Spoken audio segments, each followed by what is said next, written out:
بسم الله الرحمن الرحيم.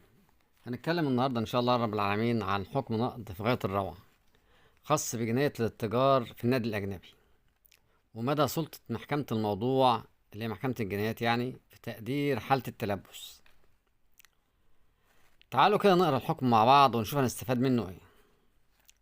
ده الطعن رقم 3858 لسنة 91 قضائية. الحكم قال ايه؟ من المقرر أنه لا يضير العدالة إفلات مجرم من العقاب بقدر ما يضيرها الافتئات على حرية الناس والقبض عليهم بدون وجه حق. ومن المقرر أيضا، ناخد النقطة الأولانية دي كده. محكمة النقض هنا رسخت لمبدأ إن الشك بيفسر لصالح المتهم، وقالت إن العدالة لن تضار إذا أفلت مجرم من العقاب. ده تأسيسا على إيه؟ على إن المجرم كده كده هيستمر في إجرامه وهيقع. لكن اللي يضير العدالة إن إحنا نعتدي على حريات الناس ونقبض عليهم بدون وجه حق. طيب تعالوا نكمل. ومن المقرر أيضا إن التلبس حالة تلازم الجريمة ولا شخص مرتكبها.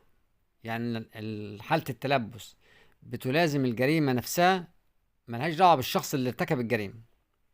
وأن تلقي مأمور الضبط القضائي من قيام الجريمة عن الغير لا يكفي لقيام حالة التلبس ما دام هو لم يشهد أثرا من آثارها ينبئ بذاته عن وقوعها. يعني حالة التلبس لا تتوفر إلا إذا كان ضابط الواقعة أو ضابط مأمور الضبط القضائي شاف الجريمة بحس من حواسه أو بشخصه أو أثر للجريمة، إنما علمه من الغير ليس دليل كافي لحالة التلبس. تعالوا نكمل كده.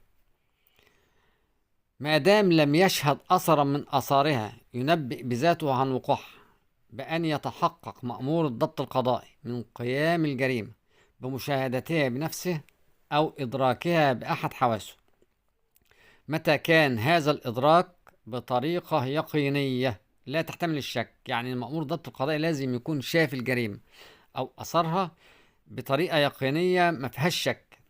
لما كان ذلك، وإن كان تقدير الظروف التي تلابس الجريمة وتحيط بها وقت ارتكابها أو بعد ارتكابها وتقدير كفايتها لقيام حالة التلبس أمرا موكولا إلى تقدير محكمة الموضوع دون معقب، إلا أن ذلك مشروط.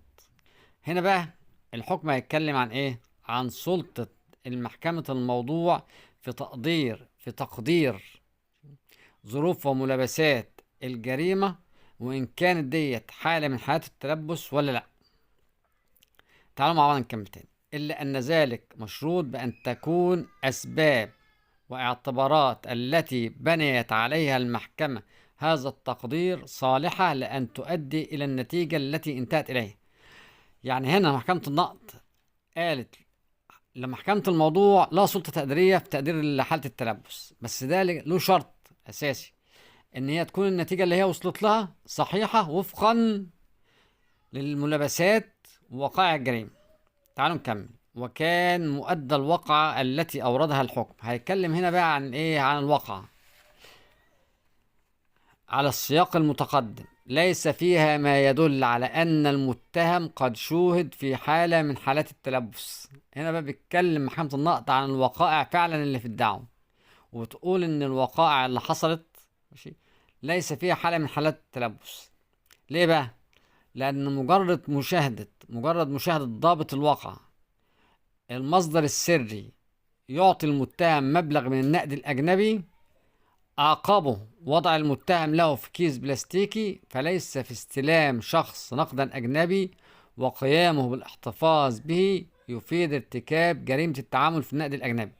يعني هنا المحكمة قالت إن الضابط كل اللي شافه او هو اللي كتبه على لسانه او في محضره ان هو شاف المصدر السري بتاعه سلم المتهم مبلغ من النقد الاجنبي، والمتهم راح واخد المبلغ ده النقد الاجنبي ده حطه في كيس بلاستيك. ديت ليست دلائل كافية على قيام حالة التلبس. قالت ايه بقى؟ ليه بقى؟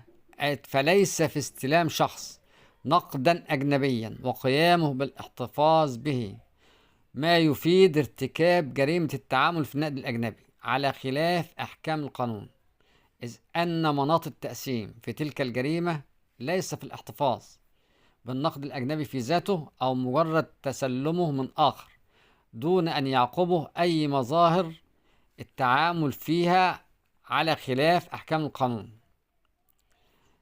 فذلك ليس بالفعل المجرم، فقد يرجع ذلك لاعتبارات أخرى كاقتراضه من الغير. وعلى ذلك فإن ما وقع على الطاعن اللي هو المتهم من ضبط وتفتيش ليس لهما ما يبررهما ولا سند لهما في القانون، فلا يعتد بشهادة من قام بهذا الإجراء الباطل. هنا المحكمة قالت كلام مهم أوي أوي أوي يعني. قالت إيه؟ قالت إن ضابط الواقع طالما ما شافش عملية الاتجار بنفسه أو أدركها بنفسه، اللي هو عملية الاتجار في النقد الأجنبي اللي هو تبادل العملات، وبيتبعها طبعا ده إن هو يصادر العملتين اللي هم تم القبض عليهم، يبقى هنا ما توفرتش حالة من حالات التلبس تسمح له إن هو يقبض على المتهم، لأن هو مش مجرد إن هو إن المتهم خد من المصدر السري بتاع الضابط نقد أجنبي، ده دليل على قيام الجريمة. بالعكس، ده ممكن يكون له اعتبارات تانية. ممكن يكون على سبيل إن هو هياخده ويحتفظ بيه إن هو بيقترضه، فديت لا تشكل جريمة طالما هو ما شافش الجريمة بنفسه. وبنت على الأساس ده إيه بقى؟ إن كده شهادة ضابط الواقعة لا يعتد بيها، وأصدرت حكمها ببراءة المتهم. والسلام عليكم.